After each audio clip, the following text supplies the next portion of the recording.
Jallianwala Bagh prime land of sacrifice national monument सब तो वड्डी शहीदी जे किसी जगह ते दुनिया दे विच होई है तो जलियांवाले बाग विच होई जो 13 अप्रैल 2019 नूं निर्दोष साडे देशवासियों ते एक आतंकवादी जनरल डायर ने गोलियां चलाइया और निहत्थे देशवासियों नूं जलियांवाले बाग हज़ारां की गिनती दे विच शहीद कर दिता।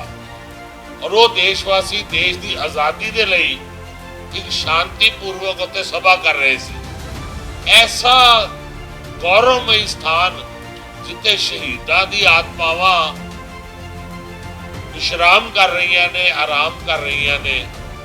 अज मैनू बड़ी हैरानी हुई कि कल मैनू जानकारी मिली कि कैप्टन अमरिंदर सिंह जी वो जिहड़ी शहीदों की धरती है उस तो 5 किलोमीटर दूर रंजीत एवन्यू दे विच जलियांवाले बाग का कोई स्मारक शायद जिहड़ा है वो बना रहे हैं। मानू बड़ी हैरानी हुई और मैं याद कराना चाहना कैप्टन अमरिंदर सिंह जी नूं कि जदों वेंकैया नायडू जी आए सीगे, कैप्टन अमरिंदर सिंह जी उस तो एक दिन पहले राहुल गांधी जी नाल आके कसम खा के गए सीगे जलियांवाले बाग विच कि मैं जलियांवाले बाग के विकास ते करोड़ों रुपए खर्च करांगा। तुसीं सब जानते हो, सारे पत्रकार गवाह ने, तुसीं भी उत्थे सी। और 100 साला जिसले होएगा असीं सभावां करांगे, शहीदां नूं याद करांगे। ये कसम उन्होंने खाधी सी। अज साके नूं होए 100 साल ते 70 साल कांग्रेस का ट्रस्ट रहा। 70 साल तो कांग्रेस का ट्रस्ट सी जलियांवाले बाग। तद ते याद नहीं आई जलियांवाले बाग की। और उहदे विच पंडित जवाहर लाल नेहरू जी साबका प्रधानमंत्री दे पहले ट्रस्टी सीगे। और उस तो बाद जब 2016 मैं मैंबर पार्लीमेंट बनया तो मैं जो जलियांवाले बाग गया तो दुर्गति देखी कि उस स्थान नूं एक कांग्रेस के ट्रस्ट ने बर्बाद करके रख दिता सी। और उत्थे हर जगह बर्बादी का नज़ारा नजर आ रहा सी। ना कोई शौचालय, ना पीन नूं पानी। जिहड़ी गैलरी सीगी, गैलरी दे विच पखे तक नहीं सी लगे हुए। मतलब लोग उत्थे पसीने दे विच बैठे हुए सी, तर होए इस पसीने नाल। और ऊपर जिहड़ा डिजिटल थिएटर सी वो जलियांवाले बाग की बर्बादी का रोना रो रहा सी।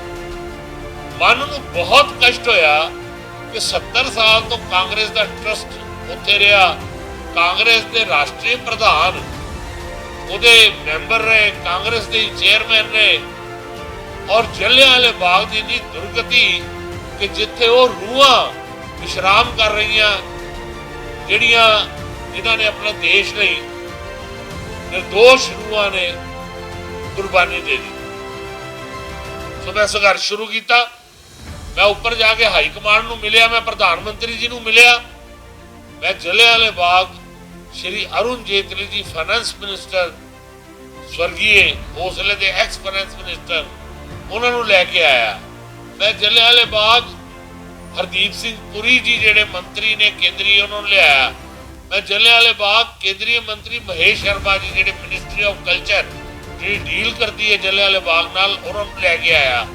उन्होंने तो बाद जेडे मिनिस्टर ऑफ कल्चर बने प्रहलाद पटेल जी, मैं उन्होंने भी लैके आया और उन्होंने दिखाया जलियांवाला बाग। और वो भी इन्ने भावनात्मक तौर पे कष्ट च आ गए कि एडी वड्डी शहीदां की धरती होए और उत्थे इन्नी दुर्गति, इन्ना अपमान शहीदां दा। उस तो बाद मैं धन्नवादी हाँ प्रधानमंत्री नरेंद्र मोदी जी का, हरदीप सिंह पुरी जी का, प्रहलाद पटेल जी का और खास तौर पर स्वर्गीय अरुण जेतली जी का कि जिन्हां दे आशीर्वाद सदका पहले तो उन्होंने मैनू ट्रस्ट जिहड़ा पहला ट्रस्ट बनया साडी और NDA का जिहदे के 3 मैंबर पाए गए। एक मैनू ये सौभाग्य प्राप्त मिले शहीदां की धरती का सेवा करने का 1 साल पहले। एक सरदार प्रकाश सिंह बादल जी उन्होंने उत्थे मैंबर पाया गया और एक सरदार तरलोचन सिंह जी जिहड़े माइनॉरिटी कमीशन के चेयरमैन रहे और राज्य सभा के सांसद रहे, उन्होंने मैंबर पाया गया। और अज तुसीं 70 साल कांग्रेस देख लो तो एक साल साडे ट्रस्ट का देख लो। क्या Jallianwala Bagh most beautiful, most खूबसूरत और सही मायने शहीदों का जो हक बनता सीगा वो साडी सरकार ने उन्हां दे चरनां दे विच अर्पित किया है। अज जलियांवाले बाग विच मैं तुहानूं सब नूं लैके गया, सारे पत्रकार बंधु मेरे नाल गए क्योंकि तद 90% काम पूरा हो गया सी। और एक होर डेवलपमेंट मैं की, मैं ट्रस्ट की मीटिंग कहा कि जलियांवाला बाग 5 बजे बंद हो जाता है, जबकि हरमंदर साहब खुलिया होंदा है। बहुत यात्रु ऐसे ने जिहड़े जलियांवाले बाग दर्शन नहीं कर पाते। तो मेरी बेनती ते हुण जलियांवाला बाग 9 बजे तक रात को खुलिया रहेगा।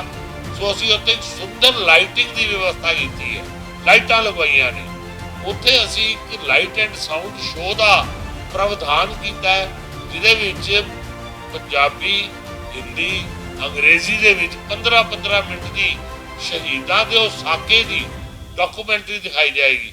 असी एक डिजिटल थिएटर बनाया जिहदे 3 डायमेंशनल वो थिएटर है और वो डॉक्यूमेंटरी चलेगी शहीदी साके ते। और ये सब नूं महसूस होएगा, कालियां ऐनकां लानियां पैंदियां, तुहानूं पता है 3D कि साका साडे सामने हो रहा है। असी उत्ते जिहड़ी टॉर्च हैगी है, टॉर्च के नाल एक नीली पौंड बना रहे हैं तो फुहारे भी खराब थे, पूरी तरह दुर्गति हुई सी। सो नवे फुहारे ला के उत्थे लीली पौंड बनाया है। इसके अलावा नवे फाउंटेन लाए ने, नवे शौचालय बनाए ने बिल्कुल आधुनिक, जिहदे नाल लखां यात्री जिहड़े आते हैं उन्होंने लाभ हो सके।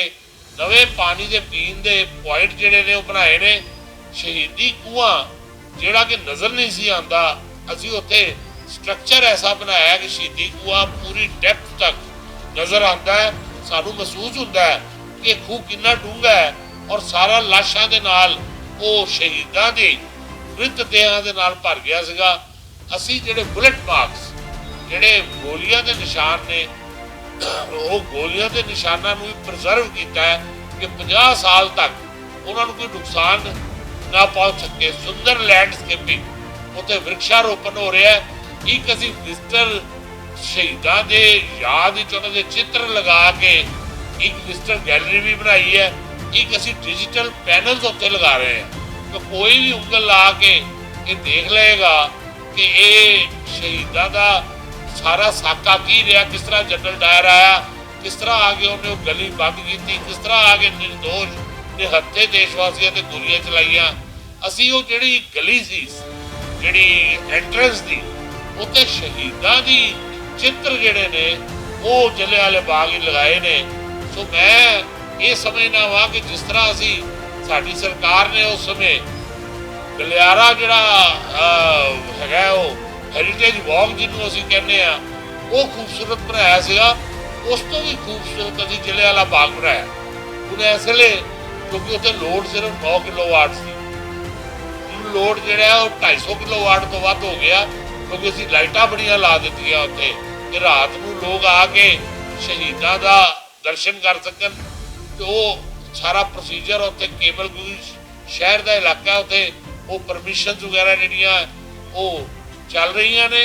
सो इस तो बाद ये फेज 1 है। फेज 2 दे जिहड़ा नाल दे क्षेत्र हैगे ने उत्थे होर ब्यूटीफाई करांगे।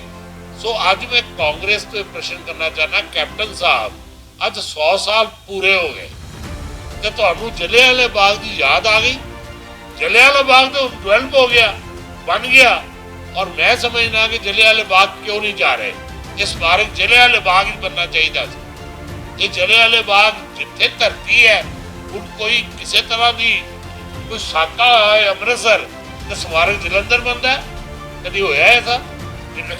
डॉक्टर अंबेडकर साहब का स्मारक बनया है, डॉक्टर अंबेडकर साहब के जन्म स्थान से बनया है। डॉक्टर अंबेडकर साहब का जो स्मारक बनया है कि डॉक्टर अंबेडकर साहब का स्मारक उस इंग्लैंड के मकान के बनया जिथे कि उन्होंने सिक्ख्या ग्रहण की। मेरे ख्याल ये अपराध बोध है, ये गिल्टी कॉन्शियस है कि वो जलियांवाले बाग नहीं जा पा रहे, क्योंकि उन्होंने पता है कि जो जलियांवाले बाग असीं जावांगे तो पत्रकार बंधु और देश की जनता साडे तो प्रश्न करेगी कि केंद्र की भाजपा सरकार, मोदी साहब चेयरमैन ने, उन्होंने तो इन्ना विकास करता है, तुहाडी कॉन्ट्रीब्यूशन की है। अज मैनूं समझ नहीं आया कि 100 साल तो बाद स्मारक बनाना, मैं स्मारक के विरुद्ध नहीं हाँ, स्मारक बनने चाहिए ने, शहीदों के स्मारक बनने चाहिए ने, पर इत्थे राजनीति हो रही है, क्रेडिट लैन का प्रयास किया जा रहा है कि 100 साल मना रहे हैं तो 100 साल 100वें दिन मनाईदा कि 100 साल अज 100 साल हो गए उस आके नूं 100वें साल मनाईदा। इन्ने देर तुहाडा ट्रस्ट रहा है, इन्नी देर तुसीं मुख्यमंत्री हो गए, 4 साल हो गए, पहले भी 5 साल रहे, उसले जलियांवाले बाग की तुहाडी की कंट्रीब्यूशन है, और अज तुसीं 5 किलोमीटर दूर वो स्मारक बनाने जा रहे हो। ये लिस्ट जिहड़ी बन रही है, मैं डिप्टी कमिश्नर साहब को 3 बारी चिट्ठियां लिखियां, मैं डीसी साहब के नाल गल भी की, और वो लिस्ट बनना अच्छी गल है कि शहीदों नूं वो जिहड़ा उन्हां दे नां जिहड़े ने वो चिन्हित होने चाहिए ने कि किहड़े शहीद सीगे, ताकि देश की जनता नूं पता लग सके कि जो आज़ादी की ठंडियां हवावां अज असीं आनंद लै रहे हैं, वो ठंडियां हवावां नहीं, किन्नियां ने अपने खून दे नाल होली खेडी है, पर वो अज याद आई 100वें साल जाके। मैं ये प्रश्न करता तो अज तुहाडे नाल मैनूं तो समझ नहीं आई कि एक स्मारक वो भी 5 किलोमीटर दूर, उसका कारण की है। मैं फिर कहांगा ये तुहाडा कैप्टन साहब और तुहाडी सरकार का अपराध बोध है कि तुसीं तुहाडा 70 साल का ट्रस्ट और तुसीं जलियांवाले बाग जिहड़ा शहीदी स्थल है उहदे लिए कुछ नहीं कर सके, और अज तुसीं 5 किलोमीटर दूर वो स्मारक बना के राजनीतिक फायदा लैण का इलेक्शन प्रयास कर। धन्यवाद। खबरां नाल जुड़े रहो दिन रात सिर्फ पंजाब वायर न्यूज़ दे नाल।